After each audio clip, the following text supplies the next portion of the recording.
မာကြီးကဒီဇက်ကားထဲမှာဒေါက်တာသက်ဝေကျော်နေရာနေပါဝင်ထားပါတယ်ကျွတ်ပြည်စမှုပိုင်းကတော့ဒါမာကြီးကောင်းလို့ရလို့မဟုတ်ပါဘူးဒါ production ပိုင်းကတေချာစီစစ်နဲ့ပေါ့နော်ဒါ style လေးတွေကအစားမာကြီးတို့ဘယ်လိုအရောင်ဝဲရမယ်ဘယ်လိုပုံစံသွားရမယ်ဆိုတာသူကတေချာစနစ်တကျမာကြီးတို့ပြထားလိုက်တာပေါ့မာကြီးတို့ meeting လုပ်ခဲ့တဲ့ဟိုကဒီလိုဝဲရမယ်မာကြီးကဆိုဒီလို color တွေသွားရမယ်ဆိုတာပြောထားတော့မာကြီးတို့အတွက်အရန်လွယ်ပါတယ်သူတို့ပြောတဲ့အတိုင်းပဲမာကြီးတို့စီစဉ်ပေးတာရှိပါတယ်အခန်းတိုင်းစီးနိုင်မှာဒီကားမှာပါဝင်တဲ့လူတွေအားလုံးကပါဝင်တဲ့ပြုဆောင်တွေအကုန်လုံးရောဒါဒီစက်မှုပိုင်းဆိုင်ရာဘိုင်းနေရရောလူတွေအားလုံးအောင်တကယ်ကိုသူတို့ကလေဟိုတက်ကြွနဲ့မပင်မပန်းအကုန်လုံးလှုပ်ထားကြတာဆိုတော့ဘာလို့လို့ပြုဆောင်တွေကပို့ပြီးအားရပါတယ်ဖွေးနဲ့မာကြီးနဲ့အပေးယူမျှတယ်လို့ခေါ်လို့ရတယ်ဆိုလို့ရတယ်ပေါ့နော်မာကြီးနဲ့ဖွေးနဲ့ပထမဆုံးလက်ပံစကားဆက်ရိုက်ခဲ့တာပေါ့အခုဒီကားကတော့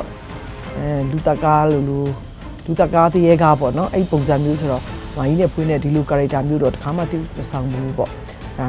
ဒါကောင်းမွန်တဲ့အတွဲလေးပါပဲမာကြီးကတော့ဒီ character လေးကိုသဘောကျပါတယ်မာကြီးလည်းမလုပ်ဘူးရဲ့အတွက်ပရာလောကဆိုမာကြီးဘယ်လိုပြောရမာကြီးမမြင်ဘူးပေါ့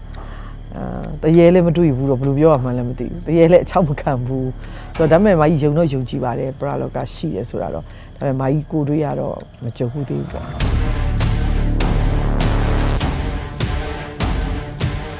မိုင်းညီမတွေကိုယ်တိုင်ကလည်းစင်ငယ်မားသားတွေဆိုတော့လေစင်ငယ်မားသားတွေရဲ့ဘဝကိုမိုင်းနားလဲပါတယ်ကိုကျန်းလဲစားပါတယ်မိုင်းကိုယ်တိုင်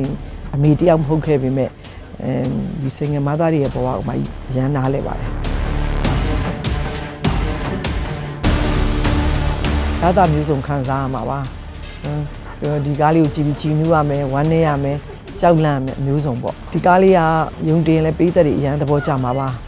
ယုံတင်တဲ့ခါကျရင်လည်းပေးသက်တွေအများကြီးလာအားပေးကြပါဦးလို့မကြီးကအခုတည်းကကြိုတင်ဖိတ်ခေါ်ထားပါတယ်အားလုံးကိုကျေးဇူးတင်ပါတယ်